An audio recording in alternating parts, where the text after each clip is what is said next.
It is some of the roughest, most unforgiving country in the Lone Star State, where long, dusty, winding roads skirt the Mexican border, and where the sun, the wind, and the scenery invite you to observe, but dare you to survive on your own. Here in the deep South Texas Badlands, just a few miles from the Rio Grande, it would appear that for as far as the eye could see, there is little but cactus and scrub brush. But the truth is, there's enough food, medicine, and supplies out there to take care of an army. This plant is one of the agaves that we have. It's called agave lechuguilla. For the indigenous people, it was important for basically two reasons. One, the roots make a real good soap substitute. And another thing was they needed needle and sewing material. And you could use it from other plants, but one of the easiest way to make it is from this plant right here.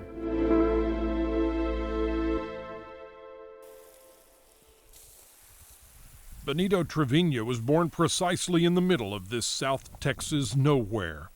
Growing up, he saw how you could feed a family of 13 kids, making do from what the desert provides. Since then, it's become his life's work, learning almost everything there is to know about the plants of this area, how to eat them, how to use them as tools, and how his Mexican roots are firmly anchored and cultivated in the cactus. I was a migrant farm worker my entire life until 1966 when I graduated from high school. I spent a great portion of my life as a child looking for native plants for food or for medicine.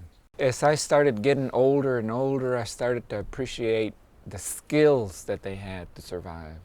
I mean, this is very harsh country. You won't find it written on this nurseryman's diploma, but Benito Trevino has a degree he has earned the hard way. What I'm really is an ethnobotanist. This is called old thorn goat bush. Ethnobotanist, one who studies native plants, their history, and their impact on a culture. You drink tea made out of this stuff? And I tell them don't bother putting sugar or honey because the bitterness, you cannot get rid of the bitterness. You make the tea, hold your nose, and chug it like a man. And it'll get rid of the dysentery. It gets rid of the dysentery. Without this plant, this part of the country would have not have been settled. There's 13 in my family, and I'm the only one that paid attention when we were small. Benito Trevino got his formal education at the University of Texas, but he's done his real learning here in the Rio Grande Valley. It seems the knowledge his grandfather's generation used to sustain a hard life here in the desert has all but disappeared. They're made from tuna. Home remedies and handmade tools born from necessity and gathered from the ground. I started connecting all the practices that the people prior to the settlement of this country were doing with the plants, how they used them, and that was where my heart was. I mean, so it's like a hunger that it never satisfies. I'm always looking for people that are 90 or 100 years old and sitting with them and ask them, what do you remember about this plant, or what can you tell me?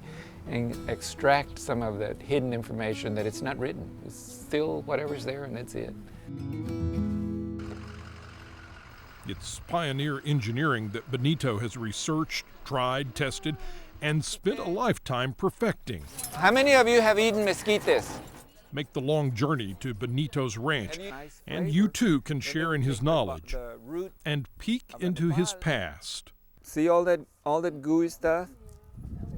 There's medicine in that gooey. Before Columbus discovered America, the Aztec Indians knew that if you had an illness that they now call diabetes and you ate nopal, you wouldn't have that illness. So that was the cure for diabetes, and it still is. If your uncle or your mother or your father has diabetes, they can eat nopal and they won't have problems with the sugar. I would just cut a little cut, make a little cut. Plants that cure the things that ail you, others you can weave into rope, still others you can use to mend cut skin or torn leather. All things that are part of the heritage of these local kids, a near forgotten heritage Benito intends to preserve. I tell students, especially students, that they can look at this thorny brush country and they can pretend they're at a city library or school library or college library. They're walking through the aisles and all you see is a whole bunch of books, just books. But you stop and you pick a book and you read it, there's adventures, there's science, there's medicine, there's history, the whole thing right in different books. I tell them, I hope that when you come in my tours, that you'll see all these books through my eyes and find out that there's a medicinal plant here, there's an edible plant here. I mean, all the history. If you don't know it, you look at just brush. Why do we need to know this today? Some of these things saved my family's lives so many times. Hopefully it never happens, but if it happens that they're out camping or doing something and they get lost, that they won't have to panic. If it doesn't have thorns, it might be poisonous. When people come out here, what do you want them to take away? I like for people to take the knowledge that I give them of Survivor. If they ever need things, here's the things that you can do without having to panic. But also the cultural and the richness of the history of this area that seems to kind of be losing. We're losing it. That's important to you, isn't it? It's very important. I have a deep feeling for the plants and life, but also my culture, because to me they're weaving. They're the same texture, the same thing, the culture, the people, and the environment. It was all one.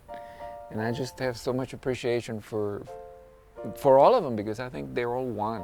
You can't separate layers and say, that one can go this way. And no, I think that they're all here like that. And that's how I feel, just my personal feeling.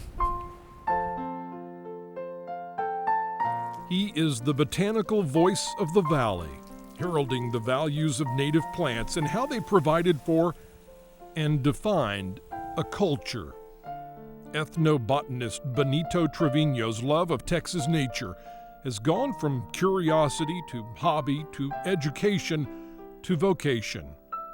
Now it's an obsession, but there's still so much knowledge and so little time. When my grandparents passed away and when my father and some of my uncles passed away, they took a wealth of information that we'll never recover. So unless you live that life, that you can invent these things, I think we won't be able to recover. And I would just like, if I could have one wish, is to go back and learn all the things that have been forgotten on the things that I do, because it's like a wealth of information.